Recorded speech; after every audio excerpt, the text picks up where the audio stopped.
இந்த பொன்விழா ஆண்டிலே பல்வேறு நிகழ்வுகளை எங்களுடைய தாயகத்திலே முன்னெடுப்பதற்காக இன்றைய இந்த பாடல் வெளியீடு ஒரு உந்து சக்தியாக அமைந்திருக்கிறது.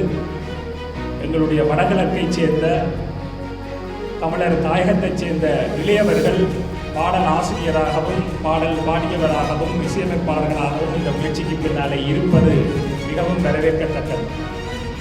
ஒரு மனிதன் தன்னுடைய உணர்வுகளை கலை வடிவமாக, பாடலாக, இசை வடிவமாக வெளிப்படுத்துவது அடிப்படை மனித குலத்தினுடைய ஒரு பண்பியல்.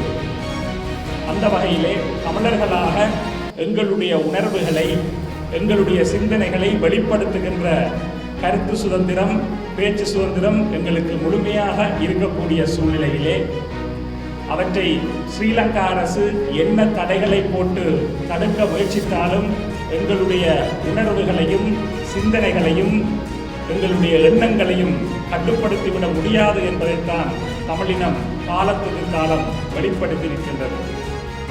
அந்த அழைப்பு 2009ஆம் ஆண்டு முள்ளிவாய்க்காலிலே உச்சம் பெற்றது. இன அழிப்பினாலும் இன ஒடுக்குமுறையினாலும் தமிழர்களுடைய வாழ்வும் இருப்பும் இல்லாமல் போகிற சூழலிலே தமிழ் தலைவர்கள் சிந்தித்தார்கள். நாங்கள் ஐரோப்பியத்திலே இருந்து இழந்து போன தேசத்தை நாங்கள் மீள பெற்றுக் கொள்ள வேண்டும்.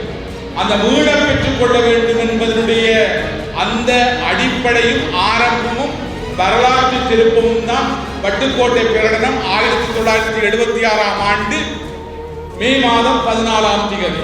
தந்தை செல்வா சொல்லுகிறது போன்று சொல்லுகிறபடி சொல்லுவார், இந்த நாட்டிலே நாங்கள் பிரிவினை கேட்கவில்லை, நாட்டையோ அல்லது தேசத்தையோ பிரித்து தரும்படி கேட்கவில்லை. எங்களுடைய தேசம் இங்கே இருந்தது. நாங்கள் பல 100 ஆண்டுகளாக ஒரு தனி தேசமாக தனியரசோடு நாங்கள் வாழ்ந்தோம். அந்த தேசம் மீள எங்களுக்கு வேண்டும். ஆகவே எங்களுடைய தேசத்துக்கு நாங்கள் மீள திரும்புவோம் என்பதுடைய ஒரு எழுச்சி தான் இந்த வட்டுக்கோட்டை பிரகடனம். அந்த பிரகடனம் என்பது அதாவது அச்சுறுத்தல் பயணம் என்னோட பயணத்தில் 4 பாடல்கள் வட்டுக்கோட்டை 50 பாடல் அவ்வளவு கலைஞர்கள் எவ்வளவு ஒருத்தர் குடும்ப மற்றது அந்த என்னுடைய சக கலைஞர் வினோதி கலைஞர் அந்த மொழியை செம்மொழிகள் ஒரு பாட்டு செய்திருந்தோம். அந்த பாட்டை பார்த்துட்டு நான் அவனை போய் அவங்க ஸ்டூடியோவில் நேராக போய் மீட் பண்ணி விஷ் பண்ணி கொண்டு வந்தான். ஏன்னா எனக்கு இப்படியான பிடிக்கும். ஏன்னா கமர்ஷியல் சாங் ஓடாம நாங்கள் இந்த மண்ணில் வந்து நாங்கள் வந்து கொண்டாடுறதுக்குரிய ஒரு வினாடி இல்லை. நாங்கள்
கோட்டை 50 எழுச்சி மாநாட்டுக்கான பாடல் வெளியீட்டு நிகழ்வு 2வது நிகழ்வாக இன்று நடைபெற்றுக் கொண்டிருக்கிறது. தொடர்ந்து இந்த மாதம் 20ஆம் தேதி சனிக்கிழமை யாழ்ப்பாணத்திலே அமைந்திருக்கின்ற தந்தை செல்வா கலையரங்கத்திலே பிற்பகல் 2 மணியிலிருந்து 6 மணி வரை வட்டுக்கோட்டை 50 எழுச்சி மாநாடு நடைபெற இருக்கிறது. இன்னும் 2 கிழமைகள் அதிலும் குறைந்த நாட்களே இருக்கின்றன.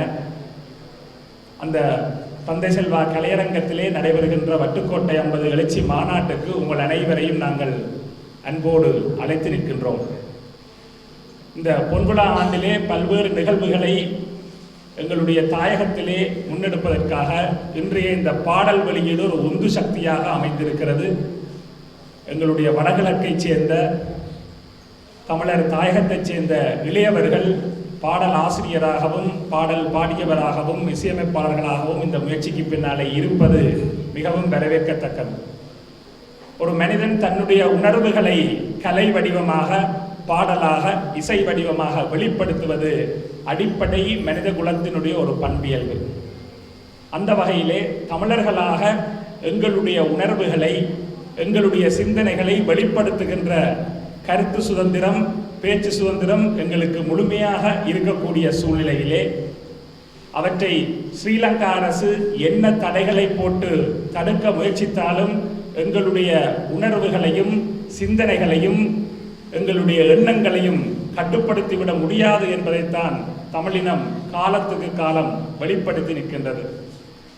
அந்த தமிழர்கள் தங்களுடைய இறைமையை மீட்டெடுக்கின்ற ஒரு தங்களுடைய மரபு வழியான ஒரு தாயகத்திலே தங்களுக்கான தனி அரசை நிறுவி எங்களை நாங்களே ஆட்சி செய்கின்ற தமிழினம் அனைத்து உரிமைகளுடனும் அபிலாஷைகளுடனும் இந்த மண்ணிலே நல்ல வண்ணம் வாழக்கூடிய ஒரு பிரகடனம்தான் வட்டுக்கோட்டை பிரகடனம். ஆக அந்த வட்டுக்கோட்டை பிரகடனத்தினுடைய 50வது ஆண்டு இந்த நிறைவு காலத்திலும் தமிழினம் இன்னும் அதே சவால்களை அப்படியே எதிர்கொண்டு கொண்டுதான் இருக்கின்றது. வட்டுக்கோட்டை பிரகடனத்துக்கான ஒரு தேவைப்பாடு எங்களுடைய இறைமையை மீள நாங்கள் பெற்றுக்கொள்ள வேண்டிய தேவைப்பாடு இன்றும் அப்படியே இருக்கிறது. 76ஆம் ஆண்டு நடைபெற்ற வட்டுக்கோட்டை பிரகடனத்தை தொடர்ந்து 77ஆம் ஆண்டு மிக பெரும் மக்களாணை கிடைத்திருக்கிறது. மக்களாணை என்பது உங்களுக்கு தெரியும், மக்களாகிய நாங்கள் அனைவரும் சேர்ந்து தெரிவு செய்கின்ற கொடுக்கின்ற ஒரு எங்களுடைய அடிப்படை உரிமை. அந்த மக்களாணை ஒரு தனி நாட்டுக்கான தமிழீழத்துக்கான மக்களாணையாக 77ஆம் ஆண்டு வழங்கப்பட்டது என்பது வரலாறு. அந்த மக்களாணைக்கு முன்பாக சட்டங்கள் எதுவுமே செய்துவிட முடியாது. மக்களுக்காக சட்டங்களே தவிர சட்டத்துக்காக மக்கள் இல்லை. அதை நாங்கள் ஆழமாக புரிந்து கொள்ள வேண்டும். நாங்கள் சட்டங்களுக்கு பயப்படுகின்றோம், பயந்து வாழ்க்கையை வாழுகின்றோம். ஆனால் இந்த சட்டங்கள் யாருக்காக உருவாக்கப்பட்டன? மக்களுக்காகத்தான் சட்டங்கள் உருவாக்கப்பட்டன தவிர சட்டங்களுக்காக மக்கள் செல்ல வேண்டிய தேவையில்லை. அதே போலத்தான் எங்களுடைய இறைமை என்பதும் எங்களுடைய உரிமை, அந்த ஒரு சமூகமாக ஒரு இனமாக நாங்கள் கூட்டாக வாழுகின்ற எங்களை நாங்களே ஆட்சி செய்கின்ற அந்த இறைமை என்பதும் மக்களாலே உருவாக்கப்படுவதை தவிர அந்த இறைமையை எந்த சட்டங்களும் எந்த அரசுகளும் தடுத்துவிட முடியாது. இதைத்தான் சர்வதேச சட்டங்கள் சொல்லி நிற்கின்றன. ஆகவே அப்படி ஒரு நிலையை நாங்கள் வாழ்வதற்கு தமிழர்களாக நாங்கள் அனைவரும் எழுச்சி அடைய வேண்டும். நாங்கள் தமிழர்களாக அனைவரும் ஒற்றுமையாக ஒருங்கிணைந்து எழுச்சி அடையும் பொழுது எங்களுடைய இனம் எதிர்கொண்டிருக்கின்ற அத்தனை சவால்களையும் நாங்கள் வெல்ல முடியும். அப்படி பயணித்தால்தான் எங்களுக்கான நீதி கிடைக்கும், எங்களுக்கான விடுதலை கிடைக்கும், எங்களுக்கான உரிமை கிடைக்கும், எங்களுக்கான நிலைத்த உண்மையான அபிவிருத்தியும் நடைபெறும். ஆகவே அதை உணர்ந்து நாங்கள் அனைவரும் செயற்பட வேண்டும். அந்த விழிப்புணர்வையும் தமிழ் தேசியம் என்றால் என்ன, அது எங்களுடைய வாழ்வியல், எங்களுக்கானது என்கின்ற விழிப்புணர்வையும் உணர்வையும் ஊட்டக்கூடிய விதத்திலே இந்த வட்டுக்கோட்டை 50 எழுச்சி மாநாட்டினுடைய நிகழ்வுகள் தொடர்ந்து நடைபெற இருக்கின்றன. நீங்கள் அனைவரும் பங்கெடுக்க வேண்டும். இங்கே கேட்கின்ற செய்திகளை நீங்கள் மிகவும் அவதானமாக கேட்டு அவற்றை உங்களை சுற்றி இருக்கின்ற உங்கள் குடும்ப உறுப்பினர்களுக்கும் அயலவர்களுக்கும் ஏனையவர்களுக்கும் எடுத்துச் சொல்லுங்கள். இந்த விடயங்கள் எல்லாம் எங்கள் மக்கள் மத்தியிலே பரவும் பொழுது வடக்கு கிழக்கு தமிழர் தாயகமாக நாங்கள் அனைவரும் தமிழர்களாக ஒருங்கிணைந்து செயற்படும் பொழுதுதான் எங்கள் இனத்துக்கான விடுதலை அடையப்பட முடியும் என்பதை சொல்லி, எத்தனை ஆயிரம் இளைஞர்கள் மாவீரர்களாக தங்களுடைய உயிர்களை தியாகம் செய்திருக்கிறார்கள். தங்களுடைய இளமைக்கால ஆசைகள், அம்மா அப்பா சொந்த பந்தம் உறவுகள் இளமைக்கால கனவுகள் அனைத்தையும் இனத்துக்காக எங்களுக்காக அவர்கள் தியாகம் செய்து தங்களை அர்ப்பணித்தார்களே, அந்த அர்ப்பணிப்புகள் அந்த தியாகங்கள் ஒருபோதும் வீண் போகாது. அவர்களுடைய தியாகங்களினால்தான் நாங்கள் இன்று இந்தளவுக்காவது இங்கே வாழக்கூடியவர்களாக இருக்கிறோம். இல்லை என்றால் ஒட்டுமொத்த வடக்கு கிழக்கிலே இன்று சிங்கள மக்கள் மட்டும்தான் வாழுகின்ற ஒரு சூழ்நிலை ஏற்பட்டிருக்கும். அதை நாங்கள் புரிந்து கொள்ள வேண்டும். எந்த தியாகங்களுமே ஒருபோதும் வீண் போவது இல்லை. அவர்களுடைய கனவு, மாவீரர்களுடைய கனவு, அந்த கனவு நிச்சயம் ஒரு நாள் நிறைவேறும். அதற்காக நாங்கள் அனைவரும் தமிழர்களாக, ஈழத்தமிழர்களாக ஒருங்கிணைந்து செயற்படுவோம் என்ற வேண்டுகோளை விடுத்து, இங்கே தமிழர் தாயகத்திலும் அயலிலே தமிழகத்திலும் புலம்பெயர் தேசங்களிலும் வாழுகின்ற அனைத்து உறவுகளும் நாங்கள் ஒன்றுபட்டு இதற்காக பாடுபட வேண்டும் என்று உங்களை அன்புரிமையோடு கேட்டு இந்த வாய்ப்புக்கு நன்றி கூறி விடைபெறுகின்றேன். தமிழரின் தாகம், தமிழீழத் தாயகம். பெருக்கி என் ஆறுயிரை காக்க வந்த இன்பப் பெருக்கே இறையே பராபரமே. இந்த இறை ஆசீர் வேண்டி அனைவருக்கும் என் ஆசீரும் சொல்லி வாழ்த்து கூறி நல்ல காரியத்துக்காக கூடியிருக்கின்றோம். ஆனால் மன வலிமையோடு இல்லாமல் இல்லை. ஆகவே இந்த நிகழ்வு கிழக்கு பல்கலைக்கழக மாணவர்களாலும் இனிவர்களாலும் செய்யப்பட்ட இந்த பாடல் நிகழ்வில் பங்கு கொள்வதில் நான் பெருமை அடைகிறேன். அன்புள்ளவர்களே, எவ்வுயிரும் என் உயிர் போல் இறங்க, எவ்வுயிரும் என் உயிர் போல் இறங்க கருணை செய்யாய் பராபரமே என்று பாடினான் பக்தன். ஆகவே இந்த அருமையான பாடல்களை நாங்கள் பாடும்போது யாருக்காக பாடுகிறோம்? மேலில் உள்ள இறைவனுக்காக இல்லை. நாங்கள் தான் இறை மக்கள், நாங்கள் தான் அந்த இறைவர்கள். நாங்கள் தான் ஒருவருக்கு இந்த ஆசிரியர்களை, இந்த அருமை பாடல்களை சொல்ல வேண்டும்.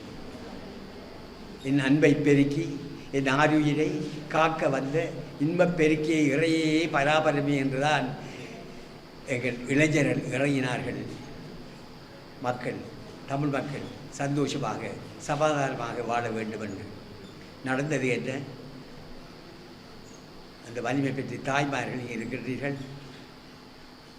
கண்முன்னே கொல்லப்பட்ட பிள்ளைகளோடு தாய்மார்கள், நீங்கள் ஒப்பு கொடுக்க காணாமல் போன தாய்மார்கள், பிள்ளைகள் காணாமல் போன தாய்மார்கள், இப்படியாக அனைத்து நடந்தாலும் நாங்கள் உயிர் கொடுக்கத்தான் வேண்டும்.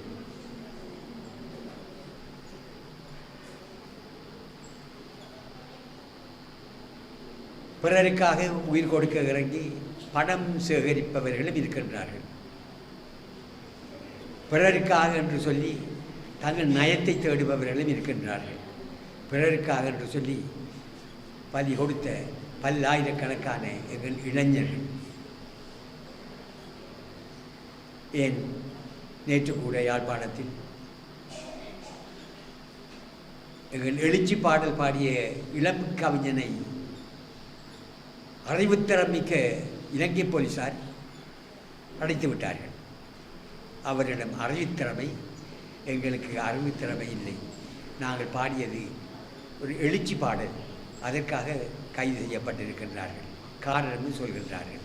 அன்புள்ளவர்களே, இந்த வேளை இன்று நடக்கவிருக்கும் இந்த நல்ல நிகழ்ச்சிகளை நாம் காதால் கேட்பது மட்டுமல்ல, எங்கள் உள்ளத்தின் ஆழத்தில் அதை நிறுத்தி இந்த கேட்கும் அந்த நல்ல காரியங்களை நாம் கேட்காத மற்றவர்களுக்கும் எடுத்து சொல்ல அழைக்கப்பட்டவர்களால் என்று நாங்கள். ஆகவே இறைவனுக்கு நன்றி சொல்லிக்கொண்டு உங்கள் அனைவரையும் வாழ்த்து, உங்கள் எல்லோருக்கும் இறை ஆசையில் வேண்டி அன்புள்ளவர்களே நான் அமர்கின்றேன். நன்றி, வணக்கம். வருகை தந்த ஜோசப் மேரி அருட்தந்தை அவர்களுக்கும் எமது சுவாமிகள் அவர்களையும் அன்புடன் வரவேற்று கொண்டு, கனா ஜெகதாஸ் அருட்தந்தை அவர்களையும் அன்புடன் வரவேற்று கொண்டு, டேவிட் நிருஷன் அருட்தந்தை அவர்களையும் அன்புடன் வரவேற்று கொண்டு, முன்னாள் பாராளுமன்ற உறுப்பினர் அரியநேந்திரம் ஐயா அவர்களையும் அன்போடு வரவேற்று கொண்டு,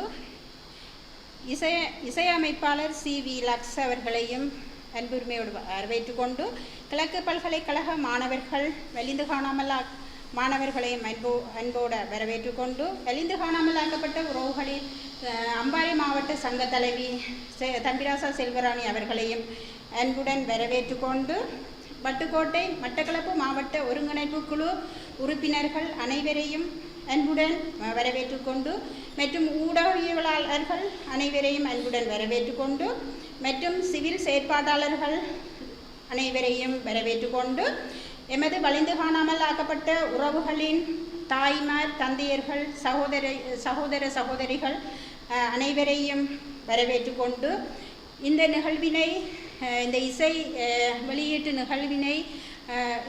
நிகழ்வுக்கு வருகை தந்த அனைவரையும் அன்போடு வருகை தந்தமைக்கு அன்புடன் வரவேற்றுக் கொள்கின்றேன். நன்றி.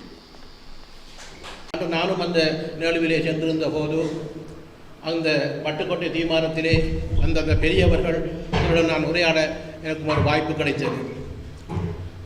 அவர்கள் கூறியிருந்தார்கள், அந்த பட்டுக்கோட்டை தீர்மானம் எடுத்த மெய்கண்டான் பன்னாகம் மெய்கண்டான் மகா வித்தியாலயத்துக்கு முன்பு இருக்கின்ற அந்த ஆலயத்தில் வாயில்தான் தந்தை செல்வா அவர்கள் அந்த தீர்மானத்துக்கான ஏற்பாடுகளை செய்து கொண்டு அந்த மேடையிலே உரையாற்றி கொண்டு இருக்கின்ற போது ஒரு பெருமழை அன்று பெய்ததாகவும் அதன் நிமித்தமாக பன்னாகம் அந்த மண்டபத்திலே வட்டுக்கோட்டை தீர்மானம் நிறைவேற்றப்பட்டதாகவும் கூறியிருந்தார்கள். நாங்கள் அந்த 50வது ஆண்டு கடந்த மே 14ஆம் தேதி அதே இடத்தில் சென்றபோது அதே மாதிரியான ஒரு மழை அன்று ஒரு வெள்ளமாக பெய்து அதை ஞாபகமூட்டி அதை நான் உங்களிடத்தில் தெரிவித்துக் கொள்கின்றேன். உண்மையிலே இந்த வட்டுக்கோட்டை தீர்மானம் எடுக்கப்பட்டு இன்று 50 ஆண்டுகள் இருக்கின்றது. எங்கள் விடுதலைக்காக தந்தை செல்வா அவர்கள் ஆரம்பித்த இலங்கை தமிழரசு கட்சியின் 77 வருடங்களை கடந்து இருக்கின்றது. நாங்கள் இன்றும் அந்த அடிமைகளாக இருந்து கொண்டிருக்கின்றோம். தந்தை செல்வா அவர்கள் எல்லோரும் கூறுகின்ற ஒரு விடயம் என்னவென்றால், தந்தை செல்வா அவர்கள் சாகும்போது கடவுள்தான் தமிழர்களை காப்பாற்ற வேண்டும் என்று சொல்லிவிட்டுத்தான் அவர் இறைவதம் அடைந்தார் என்று கூறுகின்றார்கள். அது முற்றிலும் உண்மைக்கு புறம்பான ஒரு பொய்யான கருத்து. தந்தை செல்வா அவர்கள் இறக்கும்போது இறப்பதற்கு 7 வருடங்களுக்கு முன்பு 70ஆம் ஆண்டு தான் அந்த கூற்றை கூறியிருந்தார். ஆகவே அவர் சாகும்போது கடவுளுடன் மக்களை பாரம் கொடுத்து விட்டு சாகவில்லை. அவர் பட்டுக்கோட்டை தீர்மானத்தை எடுத்து மக்கள் எழுச்சியுடன் அடுத்த கட்ட மக்கள் தீர்வை பெற வேண்டும், எழுச்சியாக மக்கள் போராட வேண்டும் என்பதை 76ஆம் ஆண்டு மே மாதம் 14ஆம் தேதி கூறிவிட்டு அவர் இறப்பதற்கு 1 மாதத்துக்கு முன்பு, அதாவது அவர் இறக்கின்றார் 1977 ஏப்ரல் மாதம் 26ஆம் தேதி. 1977 மார்ச் மாதம் 24ஆம் தேதி தமிழர் விடுதலை கூட்டணியின் 2வது மாநாடு திருவண்ணாமலையில் இடம்பெறுகின்றது. அந்த மாநாட்டுக்கு அவர் செல்கின்றார்.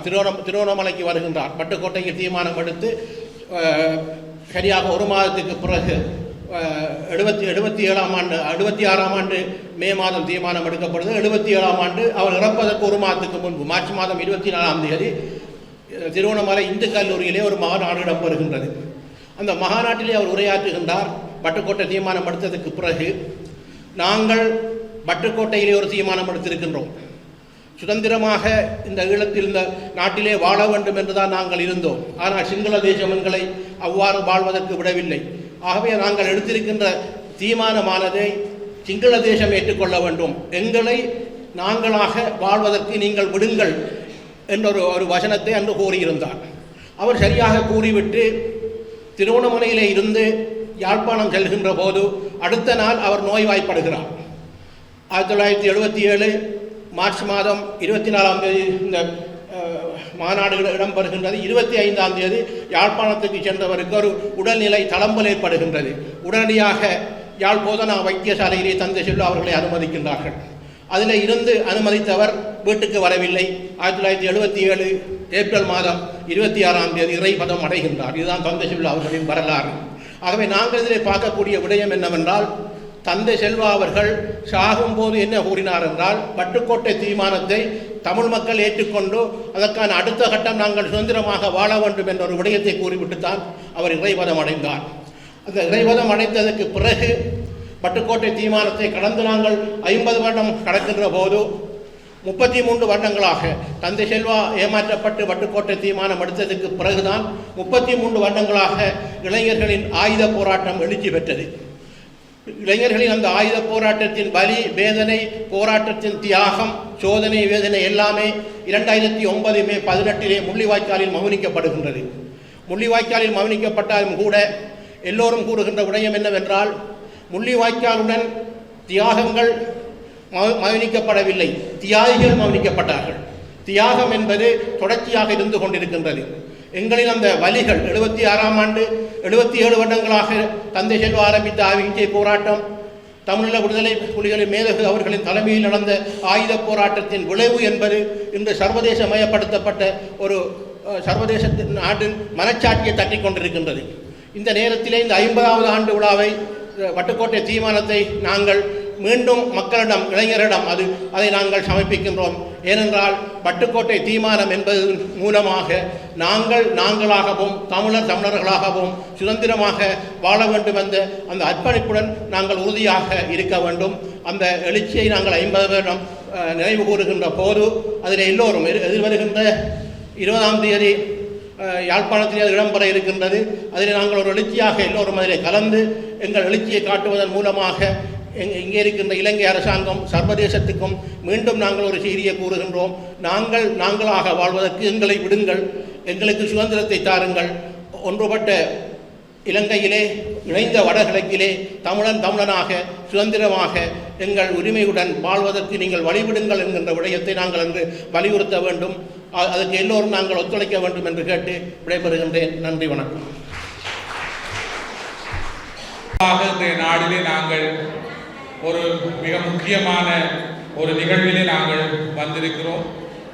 இந்த நாளானது எங்களுக்கு தெரியும், ஈழத்தமிழருடைய வரலாற்றிலே வட்டுக்கோட்டை பிரகடனம், நாங்கள் இந்த நாட்டிலே ஒரு தனி தேசத்திற்கு சொந்தமானவர்கள், நாங்கள் இந்த நாட்டிலே ஆண்டாண்டு காலமாக தமிழினமாக ஒரு தனி அரசோடு, தனித்துவத்தோடு, தனித்துவமான பண்பாட்டோடு, தனித்துவமான கலாச்சாரத்தோடு, ஒரு வரலாற்றோடு வாழ்ந்தவர்கள். வரலாற்றிலே இலங்கை என்ற ஒரு தனிநாடு இருந்ததில்லை, ஒற்றை ஆட்சிக்குட்பட்ட ஒரே தேசம் என்ற இலங்கை இருந்ததில்லை. ஒரே தேசத்திற்குள்ளே 3 வேறு தனி நாடுகள் இருந்தது. 1621ஆம் ஆண்டு வரை தமிழர்களுக்கான தனி அரசு யாழ்ப்பாண அரசாக இருந்து அது ஐரோப்பியரிடத்திலே இழந்து போய் 1833ஆம் ஆண்டு பிரித்தானியர்கள் இலங்கையை, இந்த 3 தேசங்களை தங்களுக்காக ஒன்றிணைத்தார்கள், தங்களுடைய ஆளுகைக்காக ஒன்றிணைத்தார்கள். அதன் பின்னர் 1948ஆம் ஆண்டு பிரித்தானியர் இங்கிருந்து செல்லுகிற பொழுது இலங்கையை பேரினவாதிகளிடத்திலே கையெழுத்து சென்றதுடைய விளைவாக அவர்கள் தமிழினத்தை இருப்பை இல்லாதாக்கி தங்களுடைய இனவாத அரசை தமிழ் மக்களுடைய பிரதேசங்களிலே விஸ்தரிக்க வேண்டும், வியாபிக்க வேண்டும் என்கின்ற ஆக்கிரமிப்பு சிந்தனையாலும் அழிப்பு மனநிலையாலும் தமிழர்களை இந்த நாட்டிலே இல்லாதொழிக்க வேண்டும் என்கின்ற கோட்பாட்டினால் தமிழர்களுக்கு எதிராக காலமாக பல்வேறு வகையிலே இன அழிப்பு 1956ஆம் ஆண்டு அம்பாறை கல்லோயா மாவட்டத்திலே தொடங்கி வைக்கப்பட்ட நில பறிப்பினூடான இன அழிப்பு 2009ஆம் ஆண்டு முள்ளிவாய்க்காலிலே உச்சம் பெற்றது. இன அழிப்பினாலும் இன ஒடுக்குமுறையினாலும் தமிழர்களுடைய வாழ்வும் இருப்பும் இல்லாமல் போகிற சூழலிலே தமிழ் தலைவர்கள் சிந்தித்தார்கள், நாங்கள் ஐரோப்பியரிடத்திலே இழந்து போன தேசத்தை நாங்கள் மீள பெற்றுக் கொள்ள வேண்டும். அந்த மீள பெற்றுக் கொள்ள வேண்டும் என்பதனுடைய அந்த அடிப்படையும் ஆரம்பமும் வரலாற்று திருப்பமும் தான் வட்டுக்கோட்டை பிரகடனம் 1976ஆம் ஆண்டு மே மாதம் 14ஆம் தேதி. தந்தை செல்வா சொல்லுகிறது போன்று சொல்லுவார், இந்த நாட்டிலே நாங்கள் பிரிவினை கேட்கவில்லை, நாட்டையோ அல்லது தேசத்தையோ பிரித்து தரும்படி கேட்கவில்லை. எங்களுடைய தேசம் இங்கே இருந்தது. நாங்கள் பல 100 ஆண்டுகளாக ஒரு தனி தேசமாக தனியரசோடு நாங்கள் வாழ்ந்தோம்.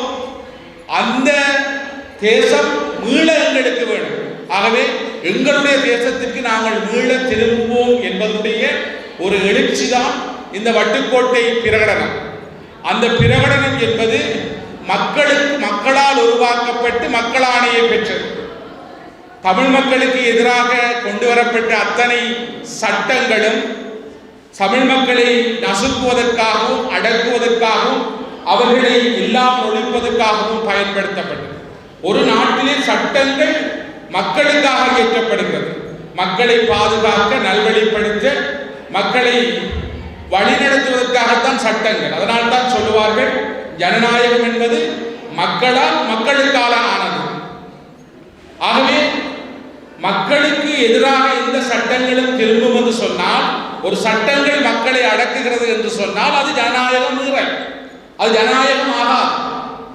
ஆகவே அந்த மக்கள் தீர்மானித்தார்கள், நாங்கள் எங்களுடைய பழைய தேசத்திற்கு மீள திரும்ப வேண்டும் என்பது அது அவருடைய ஜனநாயக உரிமை, அது அவருடைய தனித்துவம்.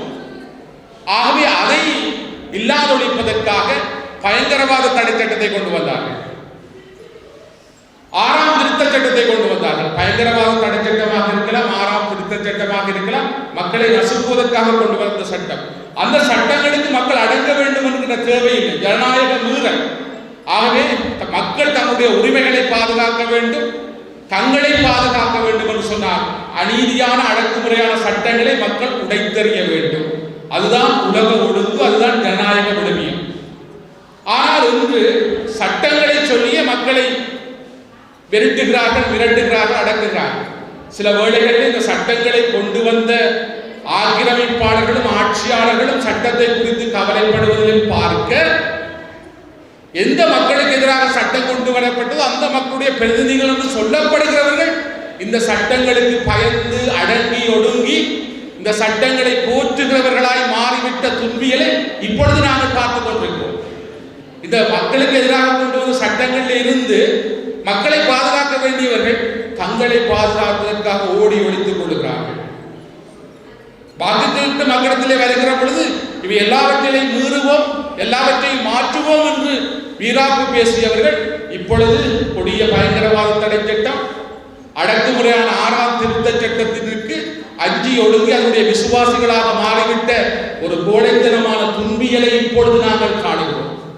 ஆகவே இது எல்லாம் எழுச்சிகளிலே ஒரு சவால்களாக வந்தாலும் இவைகள் முறியடிக்கப்படும், இவைகள் இல்லாதொழிக்கப்படும். ஆகவே இந்த அரசு முள்ளிவாய்க்காலிலே வைத்து 1,46,670 பேரை கொன்று ஒழித்த பொழுது அவர்கள் நினைத்திருப்பார்கள் இத்தோடு முடிந்து விட்டது என்று சொல்லி. சட்டங்களை இயற்றி மக்களை அடக்கிய பொழுது நினைத்திருப்பார்கள் இப்பொழுது முடிந்து விட்டது என்று சொல்லி. ஆனால் தமிழினமாக நாங்கள் சாகடிக்கப்பட்டிருந்தாலும் தோற்கடிக்கப்படவில்லை. ஏனென்று சொன்னால் உண்மை, நீதி, நியாயம், மனித மாண்பு என்பதை யாராலும் அழித்துவிட முடியாது. 2ஆம் உலகப் போரிலே ஹிட்லர் கொத்து கொத்தாக மக்களை யூத இனத்தை கொன்றொழித்த பொழுது ஹிட்லர் நினைக்கவில்லை அவர்கள் மீண்டெழுவார்கள் என்று சொல்லி. 1907ஆம் ஆண்டு துருக்கி அரசு ஆர்மீனியாவிலே ஒரு இன அழிப்பை செய்தது. அப்பொழுது துருக்கி அரசு நினைத்தது இந்த இது அப்படியே ஒடுங்கி போகும் என்று சொல்லி 100 வருடங்களின் பின்னர் ஆர்மீனியாவிலே இன அழிப்பு நடந்து 100 வருடங்களின் பின்னர் உலகம் சொன்னது ஆர்மீனியாவிலே இன அழிப்பு நடந்தது சொல்லி அதற்கு நீதி கிடைத்தது. ஆகவே ஒரு இனம், அழிக்கப்பட்ட இனம் தன்னுடைய நீதியை பெறுவதற்கு 100 ஆண்டுகள் காத்திருந்தது. அந்த தலைமுறையை விட 2 தலைமுறை கடந்துதான் அவர்களுக்கு நீதி கிடைத்தது. ஆனால் இது எங்களுக்கு சொல்லுகிற செய்தி என்னவென்று சொன்னால், நியாயம், உண்மை, நீதி எப்பொழுதும் தோற்கடிக்கப்படாது. தர்மத்தின் வாழ்தலை சூதுகவும், ஆனால் தர்மம் மறுபடியும் வெல்லும் என்று சொன்னது போல நீதி, நியாயம், உண்மை, சத்தியத்தை எந்த சக்தியாலும் தோற்கடித்து விட முடியாது. அது மீண்டெழும். ஆகவே வட்டுக்கோட்டை 50 சொல்லுகிற வரலாற்று செய்தி அதுதான். 50 ஆண்டுகளுக்கு முன்னர் அது நிறைவேற்றப்பட்டு பிரகடனப்படுத்தப்பட்டு மக்களாணையாக வழங்கப்பட்டாலும் இன்று வரை உயிர்ப்போடு இருக்கிறது, பயணிக்கிறது. என்று ஒரு நாள் ஆர்மீனிய தேசத்தவர்கள் அழிப்பிலே அவர்கள் சிதைவுகளிலே கண்ட கனவு 100 ஆண்டுகளுக்கு பின்னர் அது நனவாகியது, நீதியாக வளர்ந்தது. ஆகவே எங்களுடைய இனம் கொன்றொழிக்கப்பட்டது, அழிக்கப்பட்டது. இந்த நூற்றாண்டிலே மிகப்பெரிய இன அழிப்பை சந்தித்து நாங்கள் மீண்டெழ துடித்து இந்த நீதியை வாங்கி வேண்டியிருக்கிறோம். காணாமலாக்கப்பட்டவர்களுடைய உறவுகளாக, அரசியல் கைதிகளாக, யுத்தத்திலே வகை தொகையின்றி கொன்றொழிக்கப்பட்டவர்கள் அந்த அழிப்பிலே இருந்து எஞ்சி நின்று நாங்கள் நீதி கேட்கிறோம். அது வெறுமனே ஒரு கோஷமோ ஒரு கோற்றோ அல்லது அரசியலுக்காக வெறும் கதிரைகளுக்காக கேட்கப்படுகிற வெற்று கோஷங்களோ பசப்பு வார்த்தைகளோ அல்ல. ஒரு உயிருள்ள இனத்தினுடைய, ஒரு நீதி மறக்கப்பட்ட இனத்தினுடைய உரிமை குரல், உண்மை குரல். இந்த இடத்திலே பாடப்பட்ட பாடங்களாக இருக்கலாம், இளம் கலைஞர்களாக ஆற்றுகை செய்யப்பட்ட இந்த மேடை ஆற்றுகையாக இருக்கலாம். அது ஒரு புதிய நம்பிக்கையை தருவதாக, புதிய ஒரு வழிகாட்டலை தருவதாக இருக்கிறது. ஆகவே நாங்கள் இந்த தேசத்திலே சுயநிர்ணய உரிமை உடையவர்கள். எங்களுடைய ஒரு மனிதனுடைய உரிமையை தீர்மானிப்பது அவனுடைய உரிமை. அவன் எப்படி வாழ வேண்டும் என்பதை இன்னும் ஒருவர் தீர்மானிக்க முடியாது, தனி உரிமை. இன்று எழுச்சி பாடல் பாடியதற்காக ஒரு கலைஞனை கைது செய்திருக்கிறார்கள். ஆனால் இதே அரசு ஆட்சிக்கு வர வேண்டும் என்பதற்காக, மக்களுடைய வாக்குகளை சூறையாட வேண்டும் என்பதற்காக அவர்கள் எழுச்சி பாடல் பாடினார்கள். ஏனென்று சொன்னால், தமிழ் மக்களுடைய மனங்களை வெல்ல வேண்டும் என்று சொன்னால் தேசியத்தோடு நிற்க வேண்டும், தேசிய எழுச்சி பாடல்களை பாட வேண்டும் என்கின்ற உண்மையை அவர்கள் அறிந்திருக்கிறார்கள். ஆனால் அதை இன்னும் ஒரு கலைஞர் பாடியதற்காக கைது செய்திருக்கிறார்கள். இதுதான் பேரினவாதத்தினுடைய உண்மையான முகம். பேரினவாதம் காலம் காலமாக அது வடிவம் எடுக்கும், காலத்துக்கு ஏற்ப அது வடிவ மாற்றம் பெற்று வரும். எங்களுக்கு சொல்லுவார்கள், இந்த சில நோய் கிருமிகள், உதாரணமாக கொரோனா நோய் கிருமிக்கு மருந்து கண்டுபிடிக்க முடியாமல் இருக்கிறது. அது நேரத்துக்கு நேரம் தன்னுடைய இயல்பை, வடிவத்தை மாற்றிக் கொள்கிறது. எப்பொழுதும் தீயவைகளும் நச்சுத்தன்மையானவைகளும் அதனுடைய அடிப்படை தன்னுடைய நேரத்திற்கு நேரம் தகமைகளை மாற்றி மாறு வடிவம் எடுத்துக் கொள்வதனால் அது அகற்றுவதற்கும் அடிப்பதற்கும் கஷ்டமாக இருக்கும். பேரினவாதமும் ஒடுக்குமுறையும் அடக்குமுறையும் அப்படித்தான்.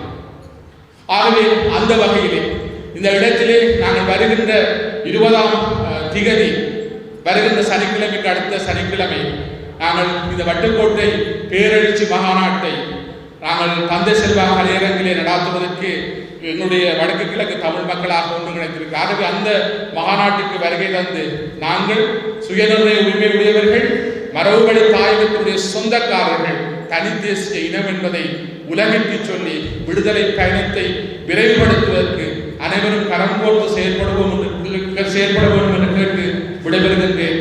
நன்றி. 2 நிமிஷத்துக்குள் எழுதிய கவிதை பிழை இருந்தால் மன்னிக்கவும்.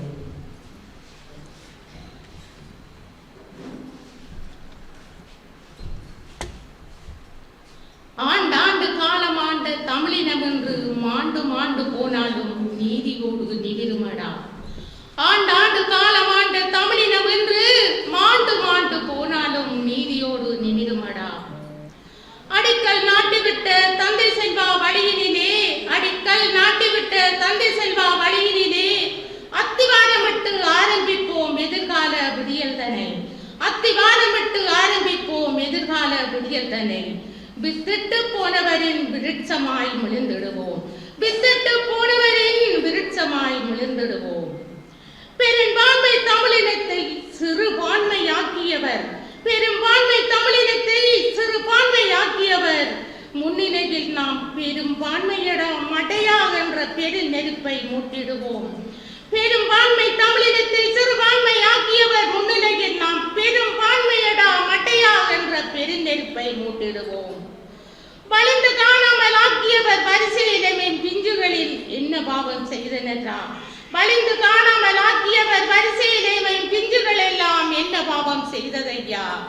நீண்ட வருடமாக தேடுகின்றோம் பிஞ்சுகளை மட்டுமல்ல, பொட்டிட்டு பூச்சூடி புது வாழ்வு காட்டியவனை, பொட்டிட்டு பூவிட்டு புது வாழ்வு காட்டியவனை, பெற்றதாயின் இறுதி கடமை செய்ய பிறந்தவனை, பெற்றதாயின் இறுதி கடமை செய்ய பிறந்தவனை தேடுகிறோம் தேடுகிறோம், நீண்ட ஆண்டாக நீண்டு கொண்டே போகுதையா.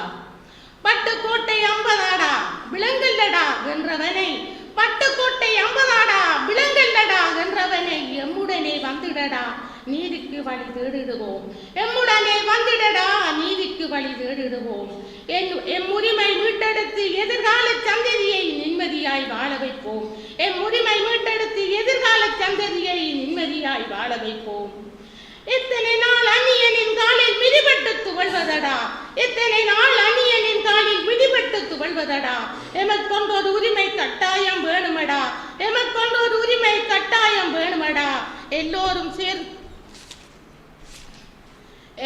சேர்ந்து ஒற்றுமையாய் கை உயர்த்தி ஒன்று கூடி வாழ்ந்தோமானால், எல்லோரும் சேர்ந்து நின்று ஒற்றுமையாய் கூடி கை உயர்த்தி வாழ்ந்தோமானால், நாம் சிறுபான்மை என்ற பதம் அடியோடு அழிந்து போக புது யுகம் ஒன்று மெளிர்ந்து வரும்.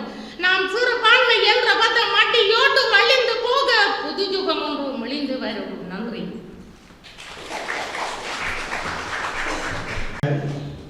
வட்டுக்கோட்டை 50ஆம் ஆண்டு நினைவு தின தீர்மானத்தின் இன்றைய நிகழ்வு உண்மையில் நாங்கள் மட்டக்களப்பு மாவட்டத்திலே தொடர்ச்சியாக இந்த வட்டுக்கோட்டை 50வது ஆண்டு நிறைவு தினத்தின் நிகழ்ச்சி நிகழ்வுகளை நடாத்தி கொண்டிருக்கின்றோம்.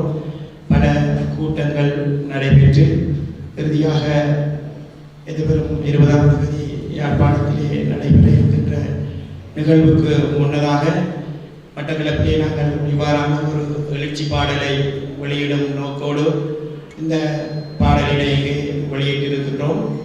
உண்மையில் இந்த பாடலை எங்களுக்கு பார்க்கும்போது அண்மையில் ஒரு சம்பவம் இடம்பெற்றிருந்தது எங்களுக்கு ஞாபகத்துக்கு வருகின்றது.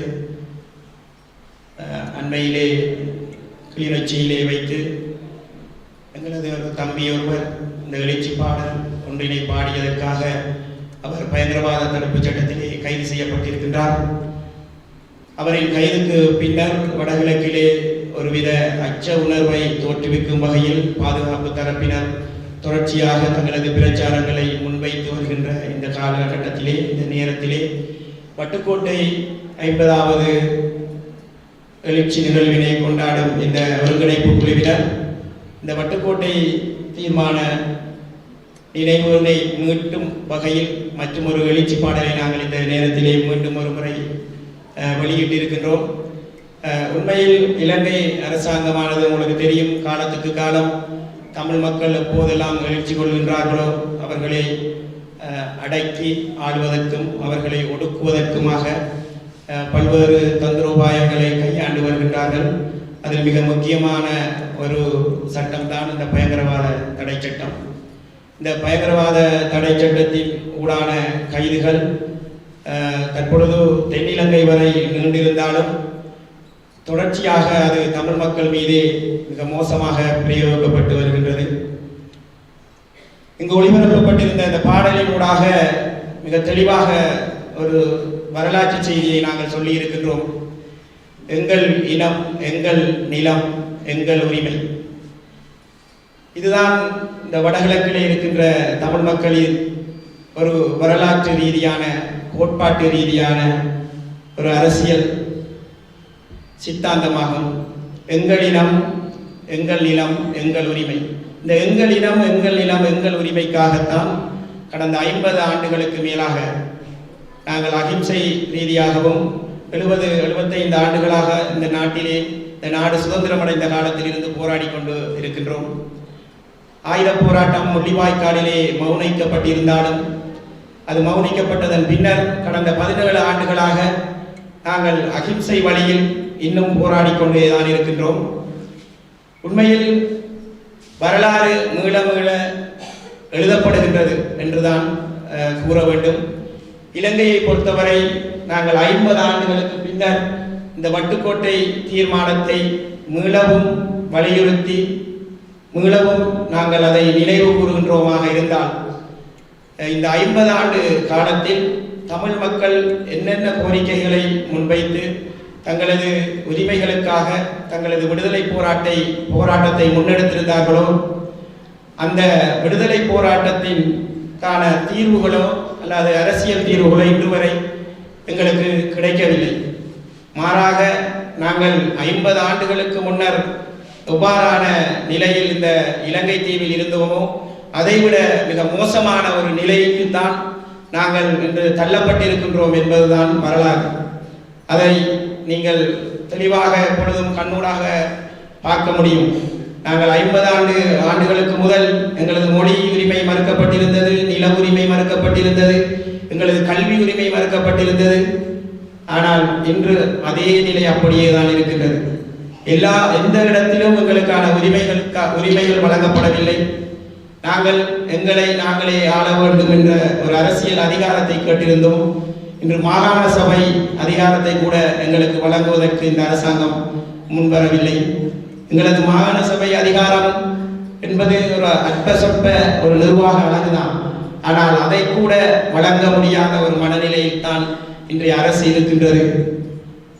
இன்று இளைஞர்கள் தங்களது வரலாற்றை படிக்க முடியவில்லை, வரலாற்றை திருப்பி பார்க்க முடியவில்லை. வரலாற்றை தெரியாதவர், வரலாற்றை படிக்காதவர் வரலாற்றை படைக்க முடியாது. அந்த வகையிலே இன்று இந்த இளைஞர்களின் இந்த ஆடல் பாடல் நிகழ்வுகள், எழுச்சி நிகழ்வுகளை காணும் போது எங்களுக்கு உண்மையில் ஒரு சந்தோஷமாகவும் பெருமையாகவும் இருக்கின்றது. எதிர்காலம் இன்னும் மிகவும் வீரியமான எழுச்சியோடு எங்களது விடுதலையை முன்னெடுத்து செல்கின்ற இளைஞர் சமூகத்தை உருவாக்கி கொண்டிருக்கின்றது. பயங்கரவாத தடை சட்டம் மாத்திரமல்ல, இன்னும் 1000 சட்டங்களை கொண்டு வந்து அடக்குமுறைகளை என் மீது திணித்தாலும் எமது இளைஞர் சமூகம் தங்களுக்கான ஒரு விடியலை, தங்களுக்கான ஒரு சுதந்திரத்தை, தங்களை தாங்களே ஆளுகின்ற ஒரு உரிமை கிடைக்கும் வரைக்கும் தாங்கள் தொடர்ந்து இந்த வடகிழக்கு மண்ணிலே போராடுவார்கள் என்பதை நாங்கள் இந்த நிகழ்வுகளூடாக நினைவு கூறுகின்றோம். தொடர்ந்தும் நாங்கள் எங்களது பணியை எமது மக்களுக்காக முன்னெடுப்போம் என்று கூறி விடைபெறுகின்றேன். நன்றி, வணக்கம். இந்த வட்டுக்கோட்டை தீர்மானம் தொடர்பாக அது உருவாக்கப்பட்டாலும் அதன் முற்பட்ட காலத்தில் ஏற்பட்ட நிலைமைகள் தான் தீர்மானம் நிறைவேறுவதற்கு அடிப்படையாக இருந்தது. இந்த நாட்டில் 1972ஆம் ஆண்டு முதலாம் குடியரசு அரசியல் திட்டம், சோசலிச ஜனநாயக அரசியல் ஜாப், இந்த திட்டம் என்பது அப்போது சட்ட நிறைவேற்ற அதிகாரம் கொண்ட ஜனாதிபதி முறை போன்று அப்போது அதிகாரம் கூடியதாக அப்போதைய தேசிய அரசு பேரவை நியூயர் அதிகாரம் கொண்ட நிறுவனமாக இருந்தது. இந்த நிறுவனம் தான் அதிகமாக சிறுபான்மை சமூகத்துக்கு எதிரான சட்டங்களை இயற்றியது. இதன் காரணமாகத்தான் பின்னாட்களில் அதிகமாக இந்த நாட்டிலே சிறுபான்மை சமூகம், குறிப்பாக தமிழ் சமூகம் அதிகம் பாதிப்புக்குள்ளாகிறது.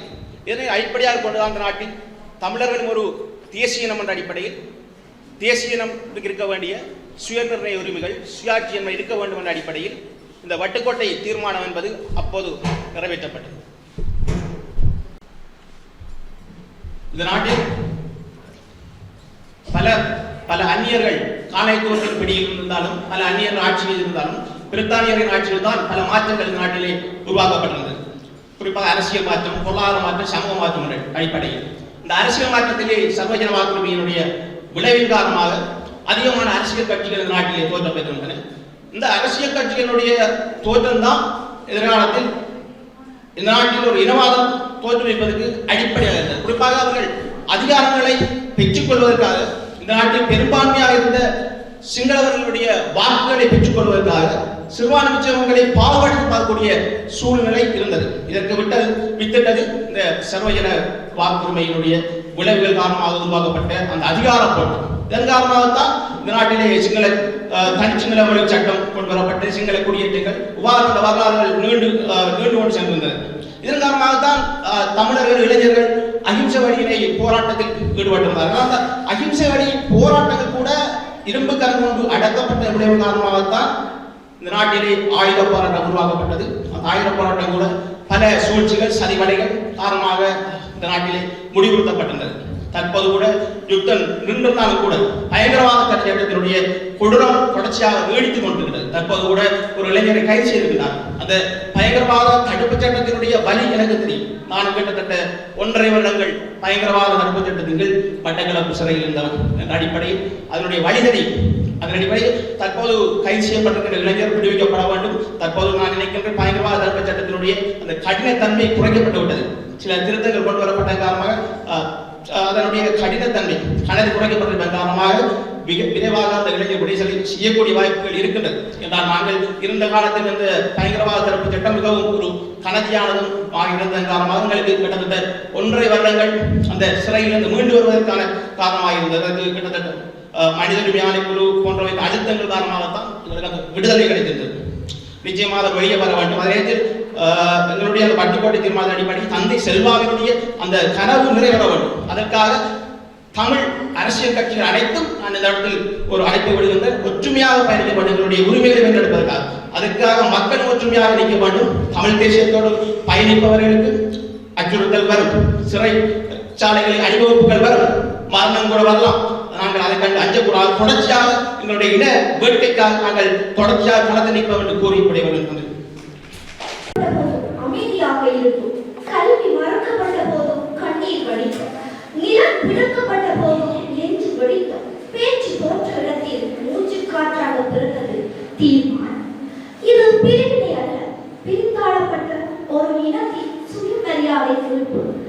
இனி எம்மை நாமே ஆள்வோம் என்று ஒரு தேசம் தனக்கு தானே எழுதிக் கொண்ட மொழி.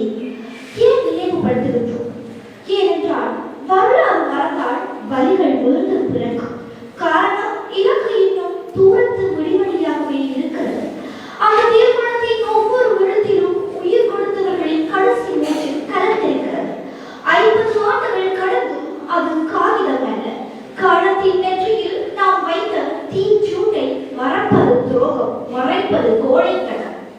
வட்டுக்கோட்டை இன்னும் வாழ்கிறது நம் நெஞ்சு கூட்டில், நம் நாளங்களில் ஓடும் இரத்த வேகத்தில். அது கடந்த காலம் அல்ல, நம் எதிர்காலத்தில் திசை காட்டி. இவ்வாறு அத்தனை உணர்வுகளுடன் தன்னுடைய பாடல் வரிகளில் மிகவும் நேர்த்தியாக படைத்துள்ள சகோதரருக்கு நன்றி. அடுத்ததாக சிறப்புரை நிகழ்த்துவதற்காக முன்னாள் பாராளுமன்ற உறுப்பினர் அகிலேந்திரன் அவர்களை என் கொடுவாடுகளில் என்னுடைய இயற்கையில் வந்து லக்ஷ்மண் கொஞ்சம் பிதிட்டு நினைக்கிறேன். எனக்காக கொஞ்சம் பொறுத்தவர்களுக்கு யாழ்ப்பாணத்திலிருந்து வந்திருக்கிறேன். உங்களெல்லாம் இதுதான் என்னுடைய விருப்பம். அதுக்காக தான் நான் இசைத்துறையில் காலணி வச்சுனா நான் ஆரம்பித்தது 2009ஆம் ஆண்டு என்னுடைய 18வது வயதில். என்னுடைய சொந்த இடம் வந்து திருவோணமலை. ஃபர்ஸ்ட் நான் பெர்ஃபார்ம் பண்ணினது 2004ஆம் ஆண்டு கடற்கரை சேரியூரில் மாலதிய கடை நினைவு தினத்துக்கு வில்லுப்பாட்டு பெர்ஃபார்ம் பண்ணியிருக்கிறான். அதுக்கு பிறகு 2009ஆம் ஆண்டு என்னுடைய பாடசாலை நிகழ்வுகளில் ஆரம்பிச்சு இப்போ இந்த இடத்துல இப்படி வந்து நிற்கிறேன். நிறைய கலைஞர்களுக்கு எனக்கு விருப்பம் இல்லை, பாடுவேன்.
போட்டாங்க வெறுட்டி பாருங்க. அதாவது அச்சுறுத்தல். இந்த அச்சுறுத்தலுக்கு பயந்துதான் என்னோட நிறைய 4 பாடகர்கள் நரேந்திரவர்கள் இந்த மட்டுமட்ட 50 பாட்டை பங்குபற்றி கலைஞர்கள் எவ்வளவு நான் நடித்தது அவங்களுக்கு சொல்லியுமாவே அந்த ஒருத்தர் குடும்ப பெண்ணி மற்றது அந்த அந்த அச்சுறுத்தல்கள் எப்படி வேலை செய்யப்பட்டது நான் இதுல வேலை பார்த்தேன். இந்த 4 வீட்டையும் அவங்க விடல் போறதுக்கு விடல் ஏண்டா இந்த அண்மையில் நடைபெற்ற கைதால வந்து அவங்க பயந்துட்டாங்க, நீ போகக்கூடாதுன்னு சொல்லி. எங்களோட சமுதாயம் வந்து நாங்கள் வந்து அதாவது திறந்த திரைவெளியில் வாழ்ந்து கொண்டிருக்கிறோம் என்றது நிறைய பேருக்கு தெரியாது. எல்லாருமே நாங்க வந்து தற்காலிகமாக கிடைக்கிற சுகநிலைகள் எல்லாரும் நல்லா இருக்குது, அந்த ஃபீல் நல்லா இருக்குது, என்ஜாய் பண்ணி கொண்டிருக்கோம். எங்களோட இப்ப இருக்கிற ஜெனரேஷன் யுத்தத்தையும் ஒரு பெரிய வழிகளையும் கடந்து போன தலைமுறை சொல்லல, இப்ப இருக்கிற ஆட்களை சொல்றோம். நான் எங்க ஆசை வந்து நான் இப்ப செய்யற பாடல்கள் எல்லாமே ட்ரக்ஸுக்கு அகேன்ஸ்டான என்னுடைய ப்ரொஜெக்ட்கள் இருக்குது. பாடசாலைகள்ல போயிட்டு வந்து அதுக்கான விழிப்புணர்ச்சி பாடல்கள் செய்யறது எனக்கு சரியா விருப்பம் சொன்னாங்க. வந்து சரியா வழி நடத்தப்பட்டது. சரி, இப்ப வர ஒரு பாட்டு வந்து பச்சை மட்டையோட ஒரு பாட்டு நல்லா